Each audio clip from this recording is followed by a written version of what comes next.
ನಮಸ್ಕಾರ ಎಲ್ಲರಿಗೂ. Welcome back to my channel. ನಾನಿವತ್ತು ಕಲ್ಲಂಗಡಿ ಬೆಳೆ ಬಗ್ಗೆ ಮಾಹಿತಿ ಹೊತ್ತು ಬಂದಿದ್ದೇನೆ. ಕಲ್ಲಂಗಡಿ ಅತ್ಯುತ್ತಮ ಪೋಷಕಾಂಶಗಳ ಆಗರವಾಗಿದ್ದು ಇದರಲ್ಲಿ ಸುಮಾರು 92% ನೀರು ಇರುವುದರಿಂದ ನಮಗೆ ಬೇಸಿಗೆಯಲ್ಲಿ ನಿರ್ಜಲೀಕರಣ ತಡೆಯಲು ಸಹಾಯ ಮಾಡುತ್ತದೆ. ಇದು ವಿಟಮಿನ್ ಎ, ಸಿ, ಬಿ6, ಪೊಟ್ಯಾಷಿಯಂನನ್ನು ಸಮೃದ್ಧವಾಗಿ ಹೊಂದಿದೆ. ಇದು ಲೈಕೋಪಿನ್, ಸಿಟ್ರುಲಿನ್ ನಂತಹ ಉತ್ಕರ್ಷಣ ನಿರೋಧಕಗಳನ್ನು ಹೊಂದಿದೆ. ಇದು ಹೃದಯ, ಚರ್ಮ, ಕೂದಲಿನ ಆರೋಗ್ಯಕ್ಕೆ ತುಂಬ ಒಳ್ಳೆಯದು. ಹೆಚ್ಚಿನ ನೀರಿನಂಶ ಮತ್ತು ಕಡಿಮೆ ಕ್ಯಾಲರಿ ಇರೋದರಿಂದ ಇದು ತೂಕ ಇಳಿಸಲು ಸಹಾಯಕವಾಗುತ್ತದೆ. ಕಲ್ಲಂಗಡಿ ಬೀಜಗಳಲ್ಲಿ ಕಬ್ಬಿನಾಂಶ ಮತ್ತು ಪ್ರೋಟೀನ್ ಇರುವುದರಿಂದ ಇದನ್ನು ಸ್ವೀಟ್ಸ್ಗಳಲ್ಲಿ, ದಿನನಿತ್ಯ ಆಹಾರಗಳಲ್ಲೂ ಬಳಕೆ ಮಾಡಬಹುದು. ಇಷ್ಟೆಲ್ಲ ಪೋಷಕಾಂಶಗಳನ್ನು ಹೊಂದಿದ ಈ ಬೆಳೆಯನ್ನು ಬೆಳೆಯೋದು ಹೇಗೆ, ಯಾವಾಗ ಮತ್ತು ಇದರ ಕಟಾವು, ಇದರೆಲ್ಲದರ ಬಗ್ಗೆ ಮಾಹಿತಿಯನ್ನು ತಿಳಿಯೋಣ ಬನ್ನಿ. ನಮಸ್ತೆ ಆನಂದ್ ಅವರೇ, ನಿಮ್ಮ ಪರಿಚಯ ಮಾಡ್ಕೊಳ್ಳಿ. ನಾವಿವತ್ತು ಆನಂದ್ ಮಿರಾಶಿ ಅವ್ರ ಜಮೀನಲ್ಲಿ ಇದ್ದೀವಿ. ಇವ್ರ ಜಮೀನಲ್ಲಿ ಕಲ್ಲಂಗಡಿಯನ್ನು ಬೆಳೀತಾ ಇದ್ದಾರೆ.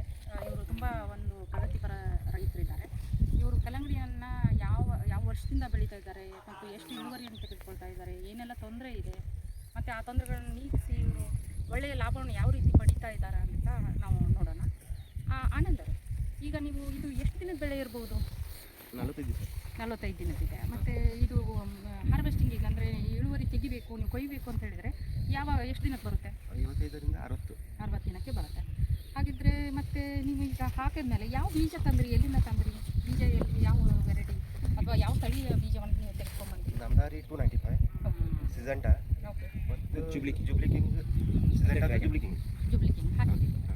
ಏನು ಇದ್ರದ್ದು ಸ್ಪೆಷಲ್ ಕ್ಯಾರೆಕ್ಟರ್ ಏನು, ಯಾವ ಥರ ಕಾಣುತ್ತೆ ಹಣ್ಣು, ಬೀಜ ಎಲ್ಲ ಯಾವ ರೀತಿ ಇರುತ್ತೆ, ಟೇಸ್ಟು ಮತ್ತು ರುಚಿ ಎಲ್ಲ ಹೇಗಿರುತ್ತೆ?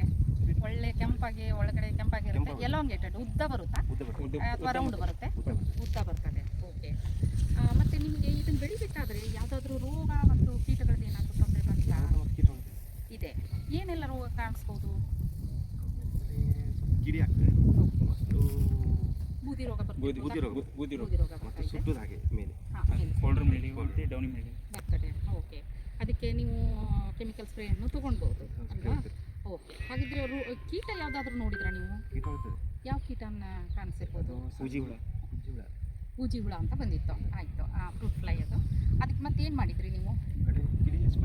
ಮಾಡಿ. ಓಕೆ. ಮತ್ತು ಇದಕ್ಕೆ ಪೋಷಕಾಂಶಗಳೆಲ್ಲ ಬೇಕಲ್ಲ, ಗೊಬ್ಬರ ಎಲ್ಲ ಬೇಕಲ್ಲ, ಗೊಬ್ಬರಕ್ಕೆ ಏನು ಮಾಡ್ತೀರಿ? ಗೊಬ್ಬರ ಮತ್ತು ನೀರಿಗೆ ಏನು ವ್ಯವಸ್ಥೆ ಮಾಡ್ಕೊಂಡಿದ್ದೀರಿ?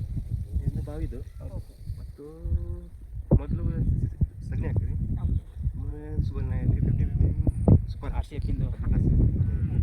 ಇಲ್ಲಿ ನೋಡಿ, ಇವ್ರ ಜಮೀನಲ್ಲಿ ಇವರು ಇರಿಗೇಷನನ್ನು ಮಾಡ್ಕೊಂಡಿದ್ದಾರೆ, ಡ್ರಿಪ್ ಇರಿಗೇಷನನ್ನು. ಆ ಡ್ರಿಪ್ ಇರಿಗೇಷನನ್ನು ಮಾಡ್ಕೊಂಡಿರೋದು ಏನಾಗಿದೆ ಅಂತ ಹೇಳಿದರೆ, ಆ ಡ್ರಿಪ್ ಇರಿಗೇಷನಲ್ಲಿ ಫರ್ಟಿಗೇಷನ್ ಮಾಡ್ತಾರೆ. ಅಂದರೆ ಬೇಕಾಗಿರತಕ್ಕಂಥ ಗೊಬ್ಬರಗಳನ್ನು ಅದರ ನೀರಿನ ಒಂದು ಹನಿ ನೀರಾವರಿ ಮುಖಾಂತರವೇ ಇವರು ಗೊಬ್ಬರವನ್ನು ಕೂಡ ಪೂರೈಸ್ತಾರೆ. ಅದ್ರ ಜೊತೆಗೆ ನಾವು ಫಾರ್ಮ್ ಮ್ಯಾನ್ಯೂರ್ ಅಂತ ಹೇಳ್ತೀವಿ, ಸಗಣಿ ಗೊಬ್ಬರವನ್ನು ಕೂಡ ಅವರು ಅಪ್ಲೈ ಮಾಡ್ತಾ ಇದ್ದಾರೆ. ಒಳ್ಳೆ ಇಳುವರಿ ಬರಲಿ, ಪೋಷಕಾಂಶ ಸರಿಯಾಗಿ ಸಿಗಲಿ ಅನ್ನೋ ಒಂದು ದೃಷ್ಟಿಯಲ್ಲಿ ಮಾಡ್ತಾ ಇದ್ದಾರೆ. ಇವ್ರ ಮಣ್ಣು ಬಂದು ಮರಳು ಮಿಶ್ರಿತ ಮಣ್ಣು ಇದೆ. ಅಂದರೆ ತುಂಬ ಫಲವತ್ತಾದ ಜಮೀನು ಅಲ್ಲ, ಹಾಗಂತ ತುಂಬ ಕೆಟ್ಟದಾಗಿರೋ ಜಮೀನು ಅಲ್ಲ, ಗೋಡು ಮಣ್ಣು ಇರ್ತಕ್ಕಂಥ ಮರಳು ಮಿಶ್ರಿತ ಮಣ್ಣು ಇದೆ. ಸೊ ಇಲ್ಲಿ ಇವರು ಬೆಳೀತಾ ಇದ್ದಾರೆ. ಈಗ ಆನಂದ್ ಅವರೇ, ನೀವು ಇಳುವರಿ ಎಷ್ಟರವರೆಗೂ ಪಡಿಬೋದು? ಒಂದು ಎಕರೆಗೆ ಎಷ್ಟರವರೆಗೂ ಪಡಿಬೋದು? 12ರಿಂದ 15 ಟನ್ ಬೆಳಿಬೋದು. ಓಕೆ. ಹಾಗಾದರೆ ಮಾರ್ಕೆಟ್ ಎಲ್ಲ ನಿಮಗೆ ಹತ್ತಿರದಲ್ಲಿ ಎಲ್ಲಾದರೂ ಮಾರ್ಕೆಟ್ ಇದೆ? ಹಾಂ, ತೊಗೊಂಡು ಹೋಗಿ ನೀವು ಅಂಕೋಲನ ಹತ್ತಿರ ಹೇಳಿದರೆ ಅಂಕೋಲ. ಓಕೆ. ಬಿಟ್ಟರೆ ಗೋವಾ? ಹಾಂ, ಸರಿ. ಹಾಗಿದ್ರೆ ನಿಮಗೆ ಇಳುವರಿ ಎಷ್ಟರವರೆಗೂ ಬರ್ಬೋದು? ಅಂದರೆ ರೂಪಾಯಿಗಳಲ್ಲಿ ಹೇಳೋದಾದರೆ ಎಷ್ಟರವರೆಗೂ ಬರ್ಬೋದು ಪ್ರಾಫಿಟ್? 30-40 ರೇಟ್ ಇದ್ದರೆ ಜಾಸ್ತಿ ಆಗ್ತದೆ, ಇಲ್ಲಾಂದರೆ 30-40. ಹಾಂ, ನಿಮ್ದು ಇದೆಲ್ಲ ಖರ್ಚು ತೆಗೆದುಬಿಟ್ಟು ಎಷ್ಟು ಉಳಿತಾಯ ಆಗ್ಬೋದು ಒಂದು ಎಕರೆಗೆ? ಸರಿ, ಸುಮಾರು 30-40 ಉಳಿತದೆ. 30ರಿಂದ 40 ಸಾವಿರ ರೂಪಾಯಿ. ಇವ್ರು ಹೇಳೋ ಲೆಕ್ಕದಲ್ಲಿ ನೋಡಿದರೆ ಒಬ್ಬ ರೈತ ಒಂದು ಎಕರೆಗೆ 30ರಿಂದ 40 ಸಾವಿರ ರೂಪಾಯಿ ಎಲ್ಲ ಖರ್ಚನ್ನು ತೆಗೆದು ಉಳಿಸ್ಬೋದು.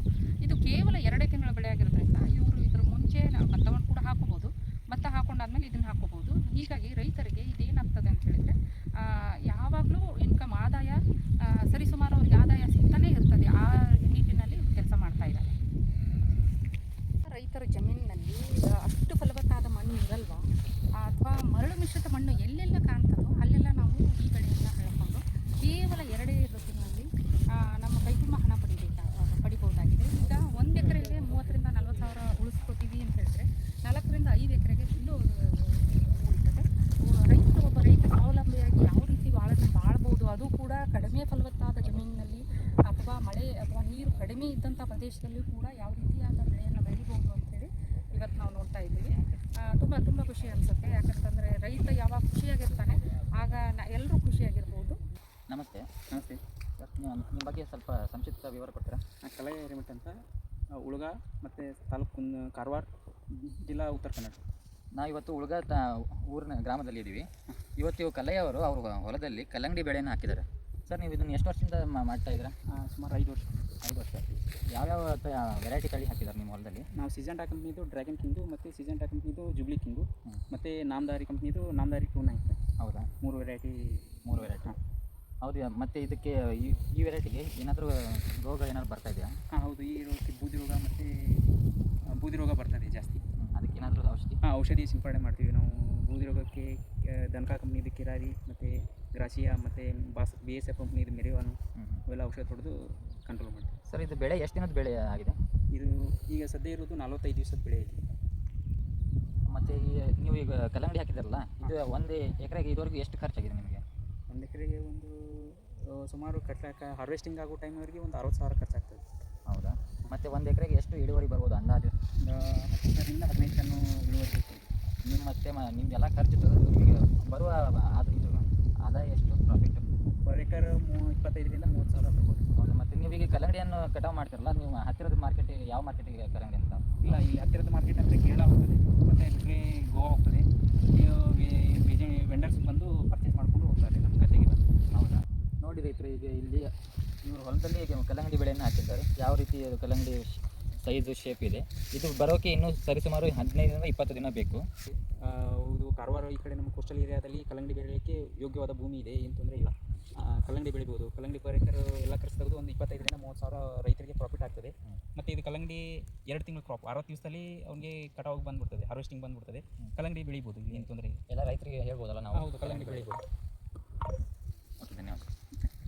ನೋಡಿದ್ರಲ್ವಾ ಸ್ನೇಹಿತರೆ, ಈ ಎಲ್ಲ ಮಾಹಿತಿಯನ್ನು ನಮಗೆ ತಿಳಿಸಿದ ನನ್ನ ಸಹೋದರಿ ಪ್ರತಿಭಾ ಹೂಗಾರ್ ಅವರಿಗೆ ಧನ್ಯವಾದಗಳನ್ನು ತಿಳಿಸುತ್ತಾ, ಈ ಮಾಹಿತಿ ನಿಮಗೆ ಇಷ್ಟ ಆದಲ್ಲಿ ದಯವಿಟ್ಟು ಲೈಕ್ ಮಾಡಿ, ಶೇರ್ ಮಾಡಿ, ಕಮೆಂಟ್ ಮಾಡಿ, ಪಕ್ಕದಲ್ಲಿರುವ ಬೆಲ್ ಬಟನ್ ಐಕಾನ್ನ ಪ್ರೆಸ್ ಮಾಡೋದನ್ನು ಮರಿಬೇಡಿ.